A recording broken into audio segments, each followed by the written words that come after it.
Hello, Gearslutz. I'm here with Patrick from Alex4 Distribution, and he's showing some really new Vermona modules and some tricks. So I give you the mic, Patrick, and tell us what's going on.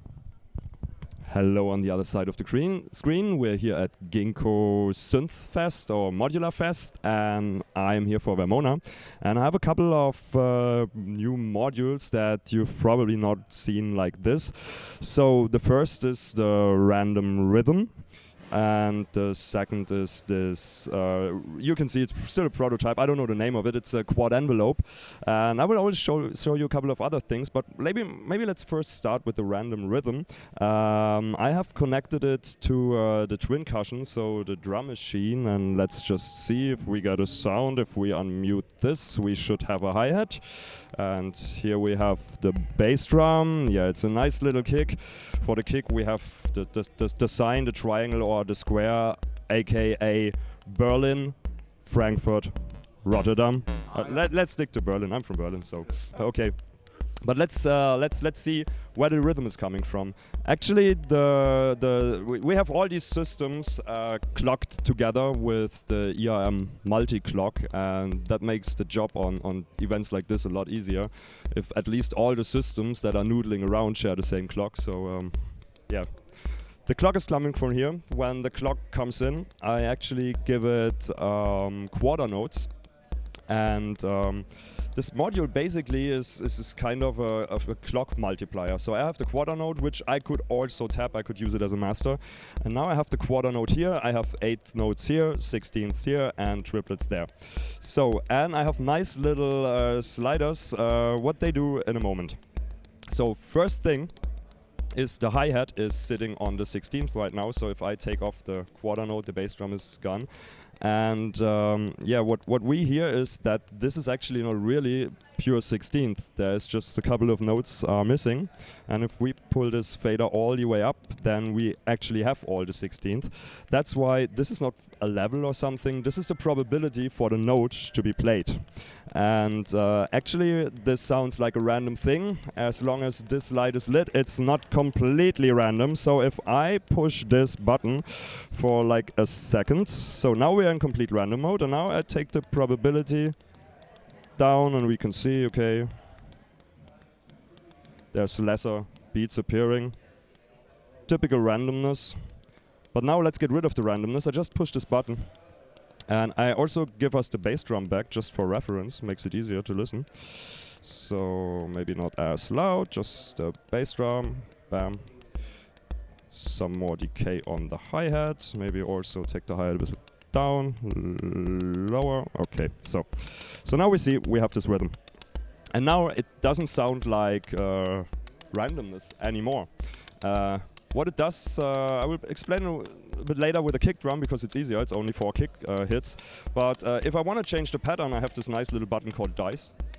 I push it, and now I have another pattern, which is just locking in 1 bar, so 1 measure.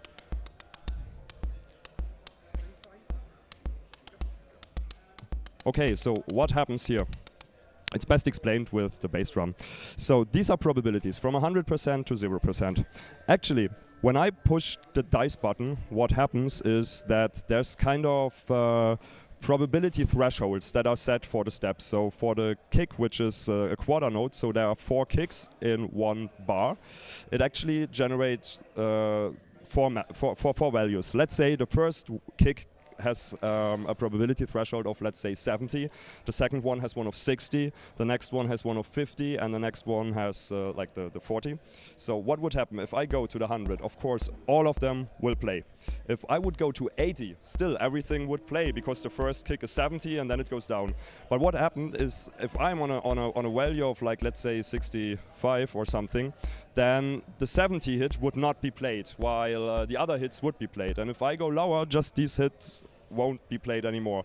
Whenever I push the dice button, basically what I do is I get new values for all these hits within the bar. Now there's another trick, and that is I take this out and put it into the 8th because it's very obvious there. So if I pull this up to 100%, of course what happens, I get 8th. Okay, here we are, beautiful 8th. Maybe I want to have that typical techno bass drum hi-hat offbeat thing. So how do I do this here? I could of course try to roll the dice a couple of times and hope that it get an offbeat pattern, but that's not really practical. Instead I just put it to the 100 and push this button offbeat. Once this button is pushed, it will basically take away the 8th note that's actually sitting on the quarter note. The same is actually happening on the 16th channel, so the 16th won't play the 8th notes, and obviously by this also the quarter note, since it also would be an 8th note, and it would only give you the offbeat 16ths, which then sounds like this. First go to the 16ths, and the offbeat 16th. And actually the same is then true for the triplets, of course. And yes, basically what you have this thing twice, and you could of course let them interact to get even weirder stuff. You also have the tap tempo. If one thing is not clocked, it's pretty beautiful and clever. So now when I tap, I only tap for this. If nothing is in here, I can tap for both at the same time. So it's a pretty straightforward thing. I have a couple of settings which are easily edited, as it usually is the way with Vermona tools. Like if you know the MIDI interface, you know how this edit thing works. You go in edit mode, and now you have ABCD written here, ABCD written there, and actually here you have some things for ABCD called like dice 3, 4, whatever. Actually what it means is you can set whether you would play the 3/4 or the 4/4, so 4 to the floor. I mean, I don't know, I guess the guys at Vermona really like to play some waltz music, so actually this makes sense. And then you just go to the select and you would step through the parameters, and when the light is lit you see that this is actually on, and yeah, you just push set or unset and you leave edit. So it's totally simple, totally easy, not really like menus where you can get lost in. Pretty straightforward. Additionally to these single outputs, you also have the sequencer output, which would actually just take all these triggers together and put them out. So actually, with this module, you get 10 trigger outputs that you can use in super funny ways. Yeah, then the next module, it's still an earlier prototype. Oh, by the way, yeah, this right now I think it is still prototype, but on its way to be finalized. You can see it already has the final faceplate, and I'm pretty sure that it is soon to be released. You can see on this other module here, I don't even know the name.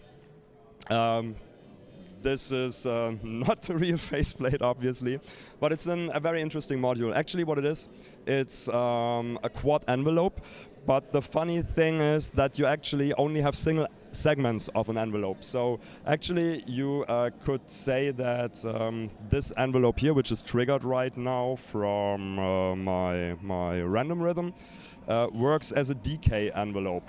It's written here. I could also set it to an hold envelope or to an attack envelope. And actually here you have the time value for it. So then for each segment you can determine whether it's an exponential curve or a linear curve. You can set it to slow mode, which is yeah, not really for rhythmic stuff, but I think the longest time if you're in short mode is like, I don't know, like half a second or a second. It's super nice for rhythmic stuff, and that's only for the manual value. You still can CV it and make it longer or shorter. And if you're in slow mode, I think it goes up to 2.5 hours or something.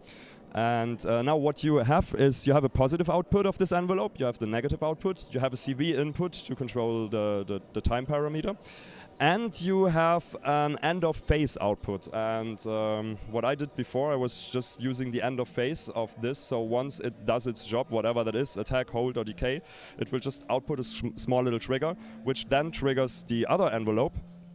And so basically this could get me something like, now it would be an attack decay envelope or attack hold. You still can use all these segments and set them up in whatever way you want, linear, exponential. But now, how do we get the attack decay envelope out of it? Since here would be the attack and here would be the decay. The trick is there's a knob called sum, which is on the second, third, and on the fourth stage.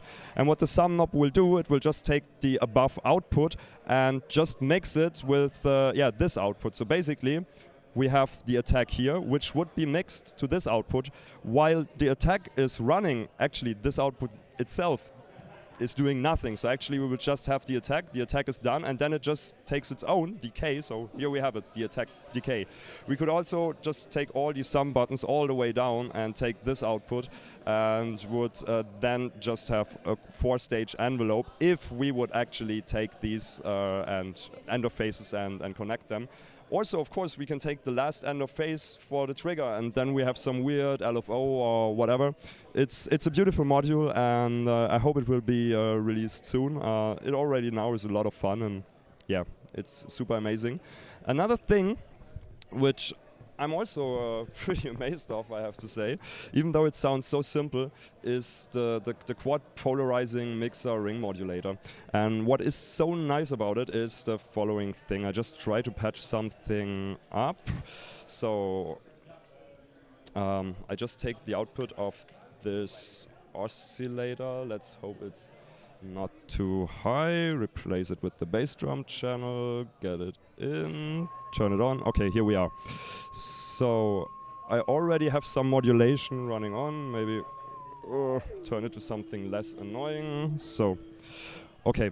I once again take the output of this envelope. And what I will do is I put it into the input of the polarizer. And I take the output of the polarizer and put it on the exponential FM input. And I will go back to the sound. So as we can hear, we have some modulation going on. As it is the case with a polarizer, you can either go positive or negative. That's not really that special, but usually what gives you a very hard time with polarizers is what would you do if you want no modulation, as usually you will never really reach 0. Well, that's not a thing with this polarizer, as it has a dead zone in the middle, so it's not like a center detent where it would just stuck and then maybe it would even have an offset, so this would still give you modulation. No, there's a tiny little dead zone, just a couple of degrees. You can easily go in and you can easily go out, and that's very smooth. Also, I haven't used it right now as I just got this module. I've been told that at the back there's a couple of jumpers. So right now it is made in a way that 1 is actually mixed together with 2 at output 2. But you can just decide which channels should be mixed together with jumper, or if nothing should mix together, that's also a thing. But actually you can also use it then as a quad channel polarizing mixer. Once again with the dead zone. So this is also super nice if you just, for example, take a couple of these filter outputs here from the extension of the twin VC filter, and you then just put them in the quad polarizing mixer and you mix them together with different phases and levels, so you will get different frequency curves because of phase cancellation. And the nice thing is, if you don't want to have this occurring with a single filter, you can really just set it off and it will not influence the sound at all. Yeah, that's amazing. I think every polarizer on the world should work like this. Yeah, I guess actually, basically, that's it, I think so. The new stuff. The new stuff. Well, thank you very much, Patrick. Dankeschön. And question, prices and availability? That's a good question. I'm pretty sure you can maybe find it on Vermona.com. Yeah, I have to say it was last minute that I got this, and yeah, I'm super bad. Next time I try to prepare better when it comes to the prices. Thanks for watching this, and yeah, thanks for having me here.